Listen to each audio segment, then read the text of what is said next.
গোসল করে কোমরে গামছা পেঁচিয়ে বের হলো জয়। পা থেকে হাঁটু অবধি পশমে আবৃত, খোলা বুক পশমে ঢাকা। টপ টপ করে পানি পড়ছে চুল থেকে। চুল মুছতে পারে না ঠিক মতো জয়। পানি তার শরীরে লেগে থাকা মাটি ও রক্ত ধুয়ে নিয়ে চলে গেছে। নিতে পারেনি মুখের কাঠিন্য, তারপর বীভৎস সেই গায়ে কাঁটা দেওয়ার দাগগুলো। চোখ দুটো লাল, তাতে বুঝি এখনো রক্তের নেশা। অন্তুর মনে প্রশ্ন জাগে, খুন করলে কি পুরুষদের গোসল করতে হয়? যতবার জয় মারপিট করে ফিরেছে, যত রাতই হোক, গোসল করতে দেখেছে। আজ নয় মাটি ছিল, আগেও দেখেছে গোসল করতে। তখনও শরীরটা প্রায় ভেজা। কোনো মতে শুধু গামছা পেঁচিয়ে বেরিয়ে এসেছিল। আচমকা এক অকাজ করল।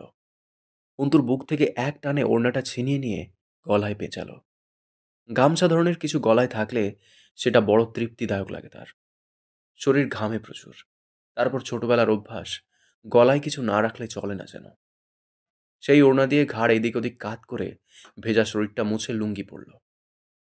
হামজা রুমে ঢুকল। রিমি শুয়ে আছে। শরীরটা ভেঙে পড়েছে মেয়েটার। হামজা কপালে হাত রাখল।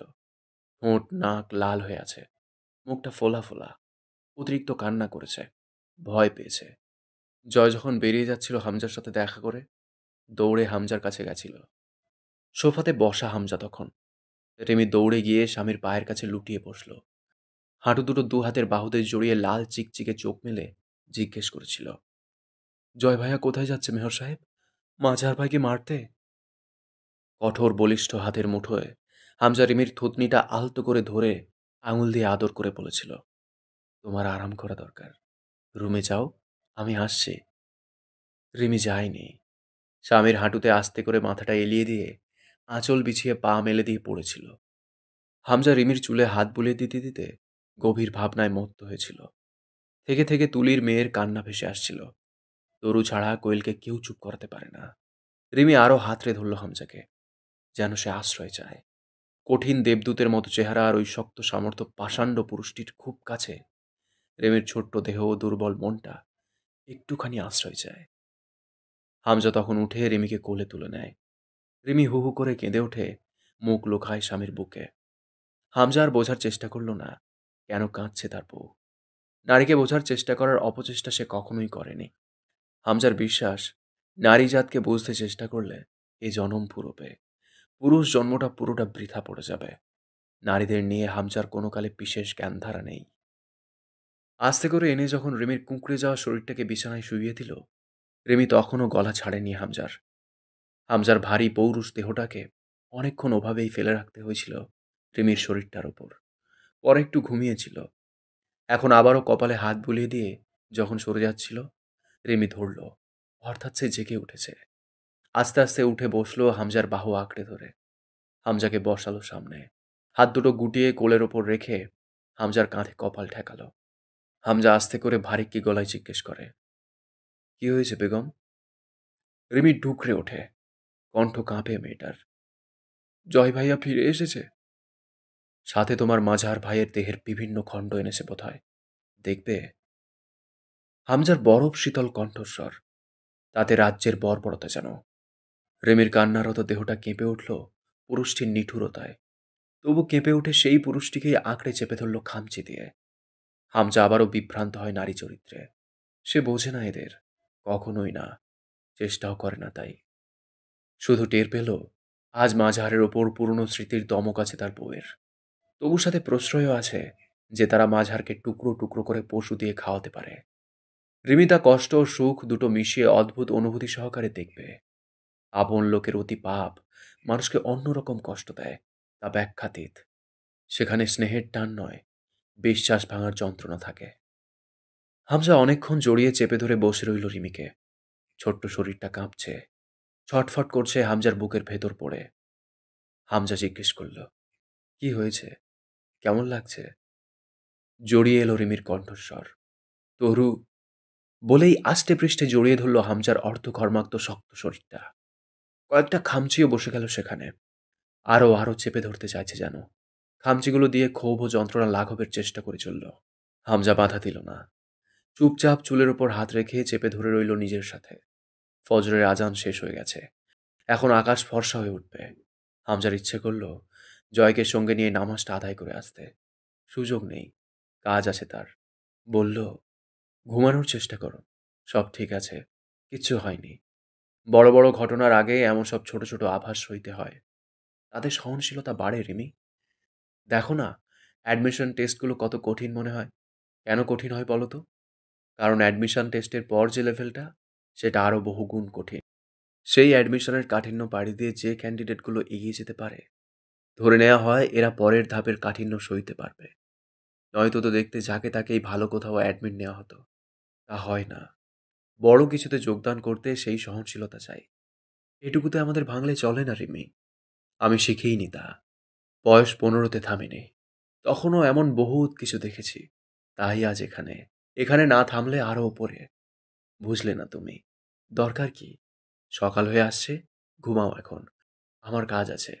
জয় ডাকবে এখনই। এত আদুরে গলায় এত হিংস্র সব কথা বলা যায়?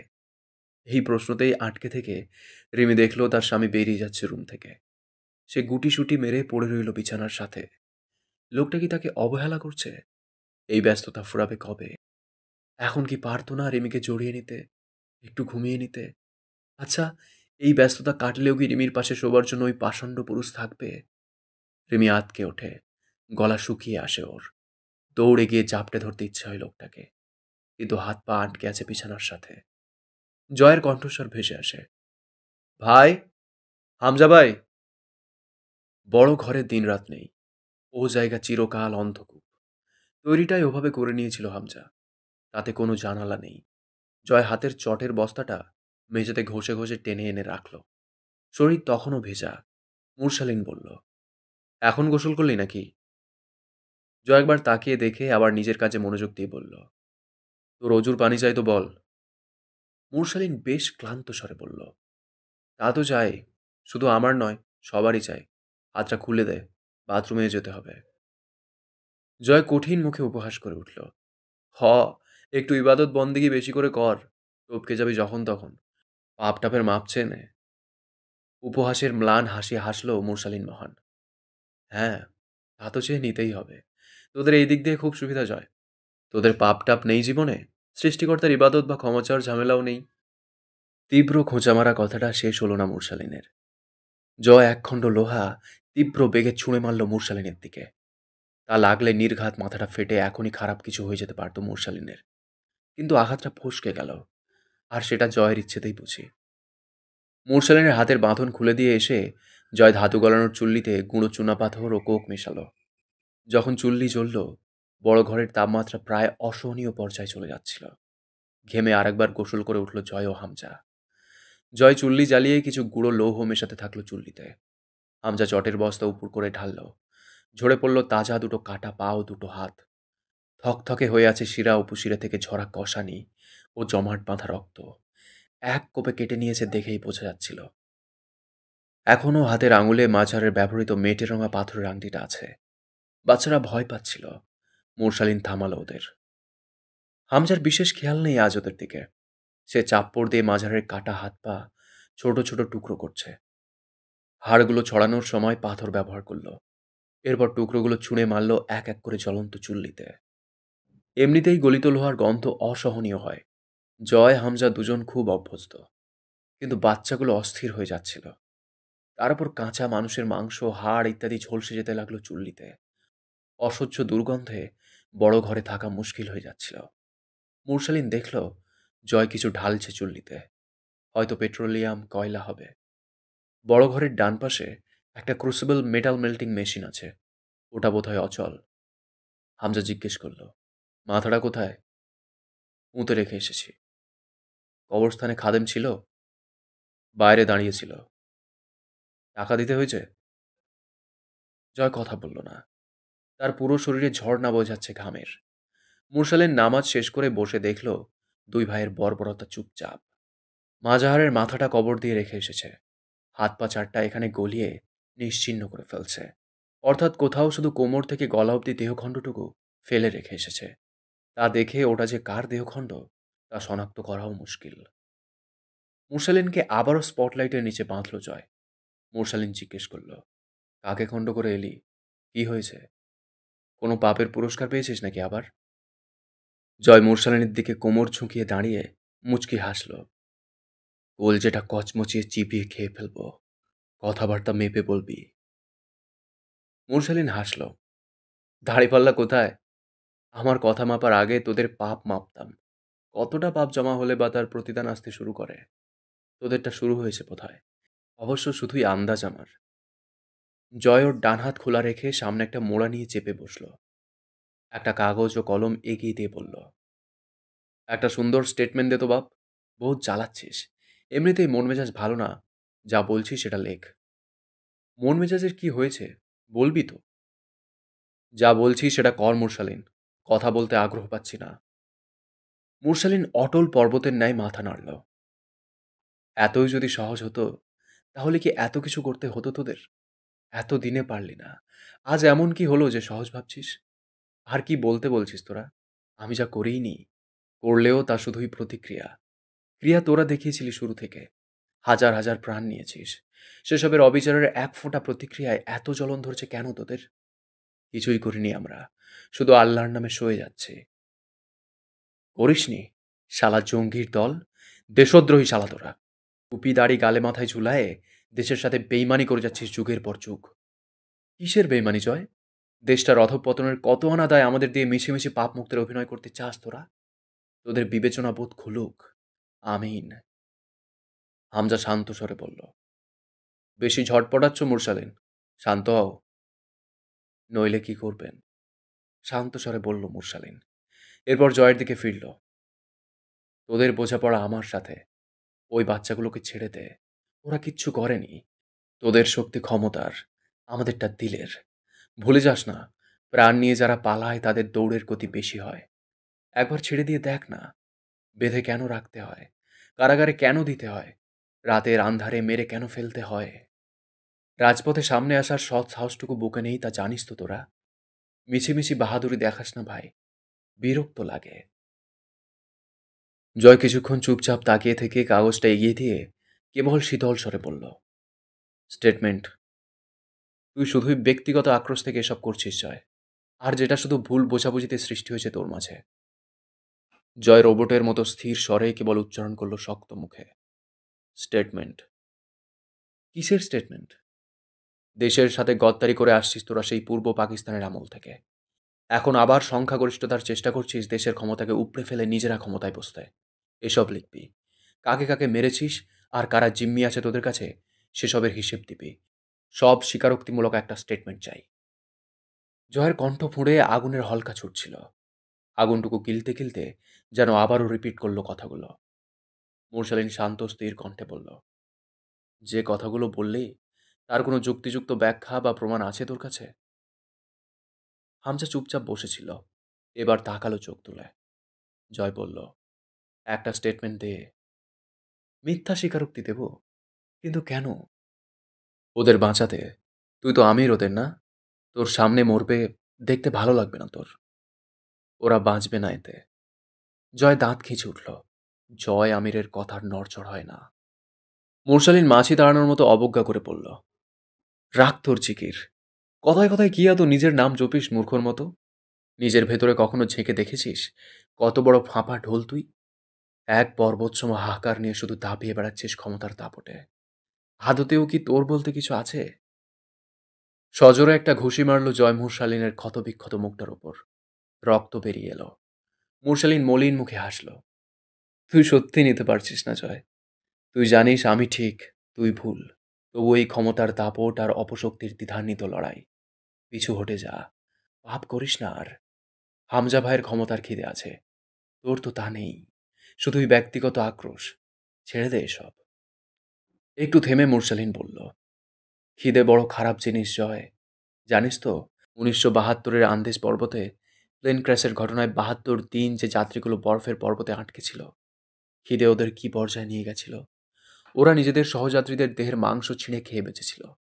এ থেকে আন্দাজ করতে পারবি খিদে কতটা ভয়াবহ রিপু।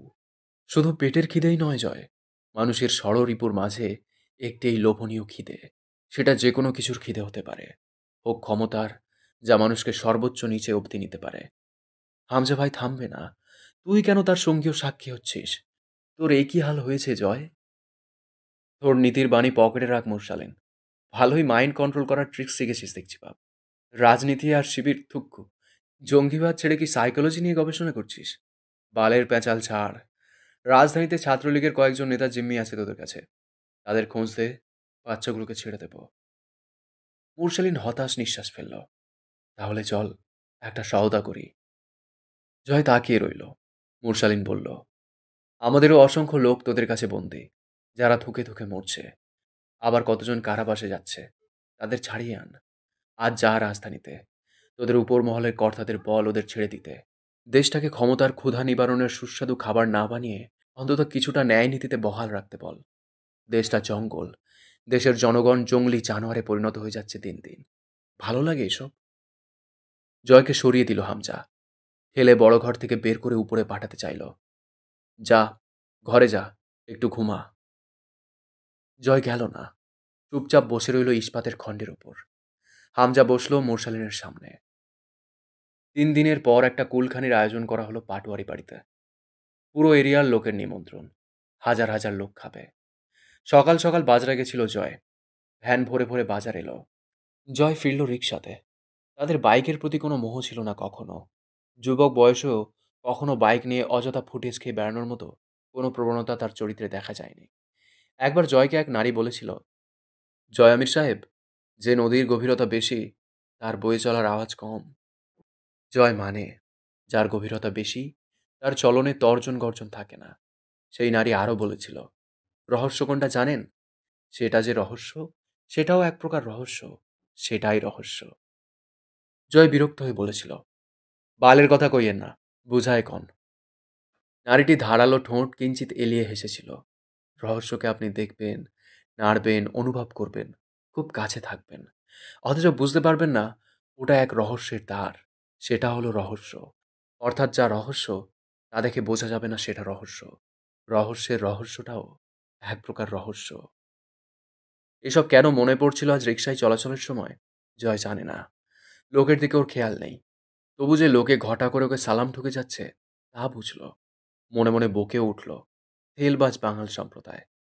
জয় রিকশাওয়ালাকে বলল, একটা শাবনূরের গান শুনবি? উৎসাহে মাথা নাড়ে রিকশাওয়ালা। হ ভাই, শুনি। জয় গেয়ে উঠল, যে ডালে বান্ধি বাসা ভাঙে সেই ডাল আমার, এমনি কপাল আমার, এমনি কপাল। ফটকের সম্মুখে থেমে দেখল ছেলেরা বাজার নামিয়ে নিচ্ছে। সে রিকশার ভাড়া মিটিয়ে পেছনের ভ্যান থেকে খাঁচা নামালো। 4টে বিদেশি মাংসাশী কুকুর, সরু সরু ধারালো দাঁত সবসময় বেরিয়েই থাকে। ওরা ক্ষুধার্ত, দেখেই বোঝা যাচ্ছিল। ছেলেরা চমকালো, ভাই, এইটারে কি করবেন? জয় হাসল, জবাই করে গরুর মাংসের সাথে মেশাবো, অত হালাল মাংস কেনার টাকা নাই। সবাই তাকিতুকি করল। জয়ের আদেশে বিশাল খাঁচাটাকে নিয়ে গিয়ে ওয়ার্কশপের ওপারের ঘরে রাখা হলো। নির্দেশ রইল, কুকুরগুলোকে যেন এক ফোঁটা পানিও না দেয়া হয়। রতন এগিয়ে এলো, ভাই, একখান জরুরি কথা আছে। ও মা, তাই নাকি? বল বল। জয়ের রসিকতায় সবাই হাসল। রতন একটু মেইয়ে গেল। জয় বলল, কি বলবি? গতকাল রাত্রিরে সাবেক মেয়র ঝন্টু সাহেবরে কেডা জানি খুব খারাপভাবে খুন করছে ভাই।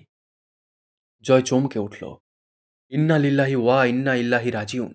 ইস, সকাল সকাল কি দুঃখের খবর শোনাইলি রে মফিজ। যা হোক, লোকটারে আল্লাহ বেহেস্তবাসী করুক। সবাই বলো আমিন। সবাই সমস্বরে স্লোগানের মতো করে বলে ওঠে, আমিন। শেষে আবার কেউ অভ্যাসবশত মুখ ফুসকে বলে ফেলল, জয় বাংলা। জয় ফিরে তাকালো, তারপর চট করে হেসে ফেলল। তা দেখে ছেলেদের যে কি খুশি। ওরা পরিস্থিতি বোঝে না। ওরা খালি জানে, ওদের জয় ভাই হাসলে ওদের মুখ বেজার থাকার নয়।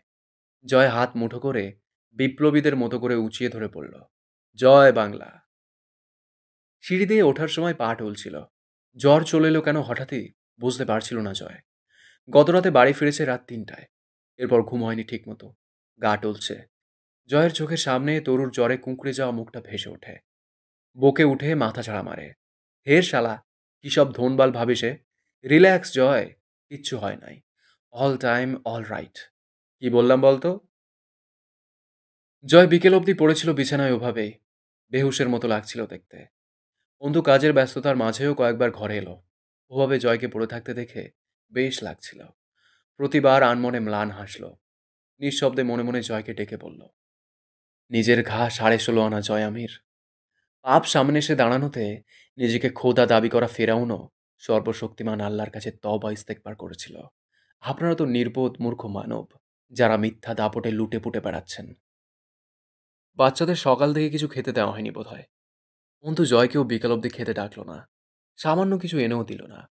রেমি যখন হামজাকে খেতে দিচ্ছিল, অন্তুর ইচ্ছে হয়েছিল খাবার প্লেটটা এক ঝটকায় কেড়ে নিয়ে সবটুকু খাবার কোনো পশুকে বিলে দিতে। পারেনি। সে নিজেও খায়নি সকাল থেকে। খিদে মরে গেছে আজকাল।